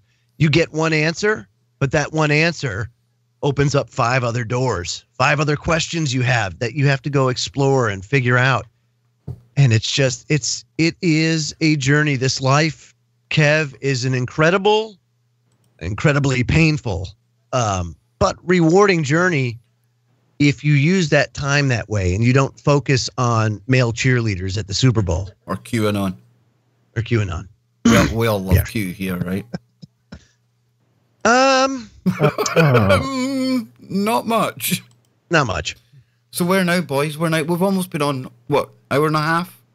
Hour and a half. Something from the chat. I've got a hilarious story. Nice. From here. Really? Nice. Yes. Bomb threat at a local home at a Home Depot turned out to be a man warning others about how badly he needed to use the restroom. Yep. Did he need to go that bad? He cleared the place. Wait a minute. Say that one more time. Did I miss that? What did you say? Bomb threat at a Home Depot turned out to be a man warning others about how badly he needed to use the restroom. Are you kidding me? Oh, he needed to go, Joe. Wow. You need to go. You need to go, dude. Go drop a bomb and whatnot. That basically, yeah. Check this out. It says police were called to a Wichita, Kansas Home Depot after it was believed a man was making a bomb threat in the home improvement store. Sedgwick County Communications recently released the 911 audio in which the caller tells the operator that someone may have made a bomb threat, according to KWCH. He said, "We just had a customer here. He made what may have been a bomb threat," the caller said. He said, "What may have been?" The guy said, "Somebody told me there's a bomb in here and you need to leave the building." He said it 3 times. Out of here. He said that? What an idiot. No. Staff was alerted to the possible bomb threat after a person overheard the man in the store's restroom. However, authorities learned it was actually a euphemism used by a man who recently had to use the bathroom. Oh my goodness. He said, y'all need to get out of here because I'm fixing to blow it up. The man said, gonna blow this shit up, literally. Yeah. A witness to the bomb about to be dropped in the bathroom believed it to be a joke and laughed at the man. Police were able to track the man down and clear up the misunderstanding. Surprisingly, this is not the first time such an incident occurred. In November, one man in New Orleans was arrested after he allegedly threatened to blow up a Willie's Chicken Shack, but claimed that when he said he was going to blow the bathroom up, he meant with a bowel movement. You can't even take a shit in this country in peace anymore, man. I mean, come on. Hey, the chat room, Polynation, he's right. It's still a bomb. You know, we've got Scratch saying it's I guess you're right. I guess it is still a bomb, technically. It's explosive. Big bomb coming your way. How many like lists are we on now talking about bombs? This is the irony in this story. The fact that we have now been flagged by the NSA for talking about bombs. Ange said that I should be serving a life sentence for all the bombs that I have. Dude, I'm like a serial bomber, man. I tell you, it's a wonder ISIS haven't tried to fly me over. The Caliphate want me, dude. Homemade bomb maker. You know, this reminds me, though, we've had stupid stuff like this happen in Kansas before. There was an incident in Wichita, or not in Wichita, but in Salina, where a guy was dressed up as a stormtrooper and he was carrying one of these blasters, you know, and these people called in and said that there was a guy walking around with a gun, and they put the whole downtown on lockdown and told people not to leave their businesses and all of that stuff. So I think it's just indicative of where we are in society now. It's the whole if you see something, say something mentality after a certain event happened. If you smell it, you better say something. Smell something, say something. It could be a dangerous bomb lurking in the cabin. Yeah. But listen, Scott, a lot of talk here in the chat room. I'm seeing this going up through the chat. This is from CR User. Portland, big shout out to Portland. Got good friends up that way. You know, we've got Clyde Lewis and Ron Patton and a few other people up there as well. Lovely part of America. It says, in Portland, they, quote, disarmed Proud Boys who were on sniper stance on rooftops over the waterfront Portland, Oregon. Guns pointed at the crowd. The mayor made them remove ammunition from guns, they claimed. I think this is to do with Antifa as well. You know, I think Portland, it seems to be kind of a flashpoint up there for these protests, doesn't it? I don't know why Portland in particular, but have you been keeping an eye on this, Scotty? Snipers on rooftops and things? What's going on, dude? Is this real? No, I haven't heard anything about this. I haven't been following all the shit going on in Portland, man. It says here, to be protecting citizens from Antifa crazies who were beating down the elderly MAGA bumper sticker guy, dragged him out of his car. I don't know, Portland mayor is, quote, doxed, and crazies are harassing. And it goes on to say, I think that's it. Yeah, I think that's it. Yeah, so it's that Antifa mob. That's a weaponized bunch of crazies if ever there was them. And I don't mean to make light of them because I do see them as being quite dangerous, Scott, because they can be a useful tool to get things going, i.e. get things going that will play into the police state's hand, the deep state, the swamp, whatever name you want to put on them, dude.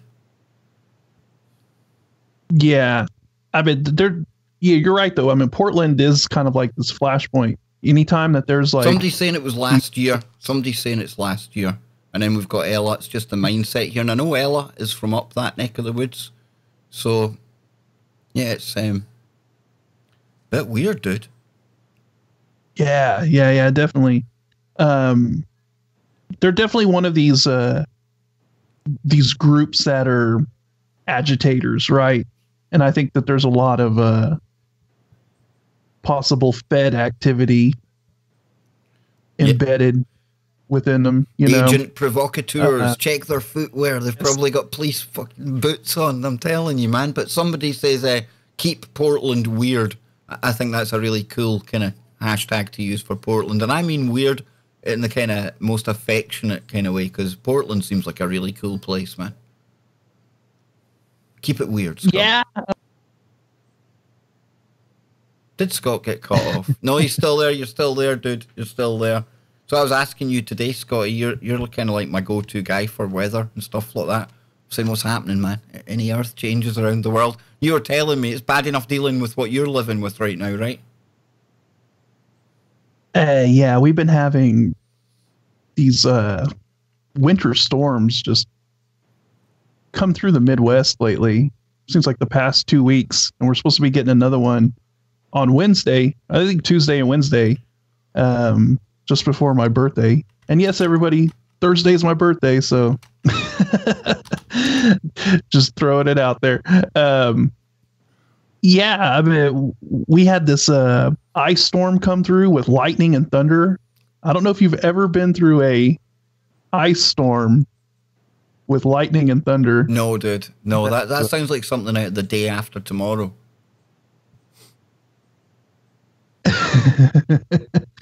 It's pretty crazy. Yeah, so we had like this thunder and ice storm. Then we just had a big snowstorm come through just the other day, and there was like a 40-car pileup on I-70. 2 people were killed. I think I sent you the video of that. Look, he's back. Look at him pretending he missed nothing. Oh, look, there he is. Sorry, you know how it is. How is the Stargate? A father's work is never done. Is the chronovisor working well today? The chronovisor is working just fine. Absolutely, yeah. Me and my boy we put on our chronovisors and quickly tried to ascertain what on earth is going on. What is going on? Who knows? That's the problem. White couples are thinking they're black, having babies. Whoa! Pause the bus. Hang on. We'll get it right this time, right? Okay, very good. Go. We'll get the music pulled up. Are we ready?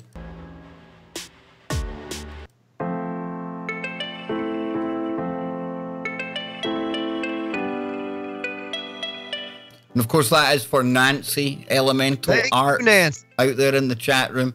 Another new member. You know, this means if we get 2 new members, I get to create a brand new emoji. Is that right? What is it? You get how many members do you have to get per emoji? Well, once you get up to, I had 2, Kristen, and I had Dodger, and that gave me the blue chicken. I got to add the blue chicken. So now when I get up to 6, and I'm only needing 1 more now, we get to actually create a new emoji. So it can be anything, absolutely anything. And with my Photoshop wizardry, there it is on the screen. There you go. Oh, there it is. There it is. See? Right.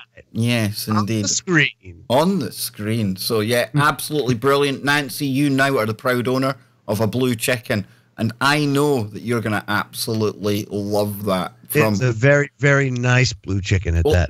I messed Nancy up not long ago, right? It was kind of getting late into the night, and we were talking about some of the controversy that's flying around when it comes to secret space and all the rest of it. And she was wanting to unplug, get away from it all, Joe. She's like, seen anything on Netflix I might like, Kev? I sent her down the Travelers rabbit hole. Oh, man. What? I just started season 2. How good is that I've had to take a little hiatus from it just because, well, you know how it is when you binge watch, right? It's not so much it was out of control. Okay, it was out of control, but it was out. But here's the thing: is like you don't want it to end, so you have to savor it a little bit and spread it out so that it all doesn't. Oh, isn't it a really good idea though? You know, an unbelievable storyline, dude. Because we're living in a time where we're trying to define and map consciousness to the point where we can digitize it. And here's a TV show that from the future, something's gone horribly wrong.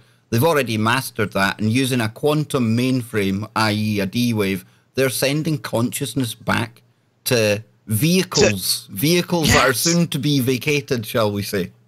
Okay, so now I'm at the point in the series they haven't really explained how they do it in the future or whatever. But when their vehicle expires, what happens to their consciousness?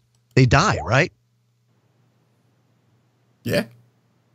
So it's not a matter of you get to go back to the future and then you go back into your own body. No, it's pretty much a one-way trip. You've taken your consciousness out of your vessel and put it in somebody else's back in the past. It's a one-way trip, dude. It's a one-way ticket. And of course, in the future, they know the exact time of death, method of death, where it happened, who it happened to. And this is why they literally can hijack it. And I like the idea, but this is where it gets weird. Because I had Jason Quit on the show the other night. And revelations of a multi-dimensional time traveler. Turns out Jason came out and started sharing his story, which is basically about how there are walk-ins right now. That's the name they use for them, where consciousness has come back to this time from the future. And very much like the show Travelers, everything he was saying matches up with that. 2014, 2015, he started coming out with this stuff. Turns out that Travelers came out in 2016. So there's a case to be made that they've looked at his story and they've basically turned it. Now, I can't prove that because we were joking, he's probably due royalties. It's certainly, it's an interesting how But he was telling me he's not the only one. And since I've done the show, I've had umpteen messages and emails telling me that right? They think they are the same thing. No way. Wow. Absolutely, dude. How crazy is that? It sounds insane, but it's not. Man. See, that's one of those things that how do you even go about proving something like that? You know what I mean? I don't know. It just after seeing that, it's truly believable. It is. I tell you what isn't believable, and we like time travel here, and I have to point this out. Unless this YouTube channel have one of the only working time machines on the planet, then I'm calling shenanigans, because it just kind of every time traveler that turns up just happens to turn up at Apex TV. I'm not buying it, Joe. And I love like that's the way. That's like a waypoint for time travelers. The must show up at Apex TV on YouTube and make your report. Exactly. They must sit there every day, go into work and think, who's going to turn up today? Do you know what I mean? Who's going to turn up today? Right. Yeah. Look at this, man. It's just time traveler after time traveler. Who was it? Wasn't it Dallas Goldbug? That it's almost akin to Dallas Goldbug identifying the what is it? The doubles. Oh, dude, that was hilarious. You know what I mean? But it's that kind of crazy. But this was a guy that was showing you like a picture of their ear for like half a second and going, look, it's forensically the same. It's only ears. Alec Baldwin is Barack Obama. Look at the ear. See it? See it? Wasn't it like the the Greenberg family or something like that? There he is, dude. Ed Chiarini, that's him, dude. I don't know. He's still on the go, man. 2 months ago. Oh my God. That is not a rabbit hole that I encourage anyone to go down. I can't believe he's still on the go. Just said that Alec Baldwin had traumatized Kim Basinger, his ex-wife, so bad that she can't even speak of it, can't go near, can't do it. Doesn't even go out in public anymore. She can't do it. She's been just so distraught and destroyed by him. Seriously? Yeah. It like damaged her that bad. Just to put it in perspective, I know it's kind of off topic. No. Off topic's good. This is about being off topic. But listen, folks, we're going to wrap it up at the top of the hour. So that gives us 10 minutes. You can throw some 10 stuff. 10 minutes to go, and you can subscribe today. Subscribe to the Ken Baker Show. You can hit one of the PayPal links or the Streamlab lab links down in the description. Anything at all or nothing at all. I like the join thing, man. It's cool, isn't it? It is cool. I do. I like it because it makes it easy. It's not like, okay, well, donate today. Well, now I got to think about it. And then 1 month, once a month, dude, cool. Once a month we come here and you get your very own question and answers with Yep. yours truly. I mean, That's what more could cool. you And want? hey, I'll even throw myself in there Oh, too. you so are some man. So you are. so man. there you go, man. So we'll do it together. We'll do the question and answer. Wait, hang on. Yeah. It says, Let's help. Let's help. And Ken hey, special deal, get special deal. over 100K, man. We got to get him over 100K. Special deal. We're so If you close, really- everyone. If you really want, Ange even said that she might partake. But the last time that happened, there was time slippages and possessions and things like that. So we got to be careful. well, has any more kind of time slippages been happening, man? Because I'm getting more and more people talking to me about time speeding up. And it's beyond this thing where we'll experience when we get older. I know that everyone's always said that, but this is beyond this. More and more Not people. to that extreme, dude. Not to that extreme, but certainly the Ooga Boogas have been out and about and doing their thing. Because poor Ange, man, she's as far as like from a health standpoint, I mean, just poor woman's a train wreck. Whoa, Jake, Just this a train wreck. I mean, as far as like the she can't breathe, the asthma, the pain, all this kind of stuff. I mean, it's like one thing after another, and it just can't seem to get our feet under under each other. It's crazy. It's just, you know what's it's even crazier, Joe? definitely oppression. You know what I mean? Do you know what's even crazier? That your story What's that? is so common. It's so frequent. You know, there's a Well, million that's the Anges thing. out there. That's what's worse about Yes. this. Everybody is anybody that is just a light emitter, if you will. Somebody, you don't even have to be, doing this kind of stuff or anything like that.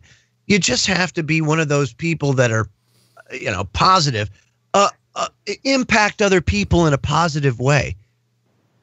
We're all just getting our asses kicked right now, and it's like, you keep saying, give us a break. The only thing I can do is just look at our situation and say, man, it can always be worse. That's what I do, dude, all the time. Because it can always be worse. I'll tell you what, there are people out there that have it a lot worse than I do. And I just can't let myself go and be overwhelmed by that. Exactly. I have, but I've made a conscious choice now to not do that, because boy, it can suck you down real fast. Big time. Now, chat room, two things have jumped out here. Ella from Oregon. They say that Ella's also a host on TFR, by the way. She's got a show on Who there. is? A Good Place, Ella, in the chat room. She's Yeah. on a couple of hours before Freaky Friday. She says they say that time is not linear. And then somebody else says, I think in our Matrix time, it's circular. Oh, that's two kind of different ways of looking at time. And I love talking about time, guys, because we just don't know what it is. But I think in our dimension that we are now, here in this physical 3D realm, definitely linear. But that doesn't mean if you can kind of prize your way into another dimension, you're outside time then. So you can move backwards, forwards, everything's at once then, because it's all accessible, right? And that's where you start getting into past, present, future, all happening at once. On the quantum level, time doesn't even exist. It's not even relevant, really. No, right. Absolutely. Everything. I mean, the past, present, and future all exist in one state. So The now. the now. Now. This is what we were talking about the other night with this time traveler, dude. All that is real and happening is now. But everything's happening now. But everything's happening at once. Yep. It's Isn't it weird. crazy? Oh, it's I brilliant. can't even wrap my head around that. I can't. We're not meant how do to. you even? We're not meant to. It's like the very first PlayStation is like asking that to play the new Modern Warfare, Call of Duty. It just can't. It can't possibly. Can't do it. It doesn't have the processing power. And I think and that's where we are. How do we? Yeah, we can't. How do we comprehend something like that? That's why, when I look at science, it just seems like it's the height of human arrogance to think that we could possibly figure this all out. I just don't. I don't have. I'm not saying it's impossible. I'm just saying that there's so much more to existence than we even can consider. How do you even visualize? Like, for example, we're out there looking for water on other planets, thinking that that's the building block of life. But why does it have to be just water? Because we're water? You know? Exactly. What if it was like Cafargal Sniggins? Right? Fargle Sniggins. I'm just Snagglepuss. saying. You know? It doesn't even have to be anything weird. I'm just throwing it out there. There's so many things that we don't know. They recently found these like extreme bacteria that live inside of crystals. I'll have to dig the story up of it sometime for Freaky Friday or something. But it shows that life can exist within like a crystalline structure, and it has nothing to do with oxygen or water or anything. What I'm talking about. That's what I'm talking about. Yeah, and so that's something that exists on our own planet that is completely different than what we've been taught to believe is like the building blocks of life or how life should exist. So look at my Snagglepuss Joe laughing away at himself there. The brain's talking to him. That's just Ange and I saying, hey, that Cafargal Sniggins, man, that's some good shit. Boys, on that note, I think Cafargal Sniggins should be the name of this stream. And I think we should wrap it up here. But I want to thank everyone for tuning in for this impromptu little stream. Like and thanks to everybody that subscribed tonight. Yes. Good old Kev. Yes, and support him. We need to support old Kev as much as we possibly can. Oh, less of the old dude. Less of the old man. Because I'm a young 43. Get him a little Botox, everybody. That's what we need. Botox. He wants big lips. No, dude. No. He wants big lips. I know it, and that's right. He wants it so he can bring it to you even better live. Yeah, something like that. No, but folks, seriously, tonight has been awesome. Thanks for joining the channel. Consider joining. There's PayPal links down there if you want, and we'll be back. Well, I'll be back tomorrow night. You'll be back. The Kev Baker Show with Scotty Lopez. He's going to be hanging out with me tomorrow. Then on Tuesday, Charlie Robinson. You want to hear this show. Not only did he get to hang out with David Icke, but he also spoke to little robots and little elves on ayahuasca. So this is going to be... Yeah, man. Charlie Robinson. What a guy. He's a character. Love him to bits. So that's on tfrlive.com tomorrow. Guys, it's been great. The Sunday... It's been wonderful. Is it the Sunday Insanity? It's Sunday Insanity.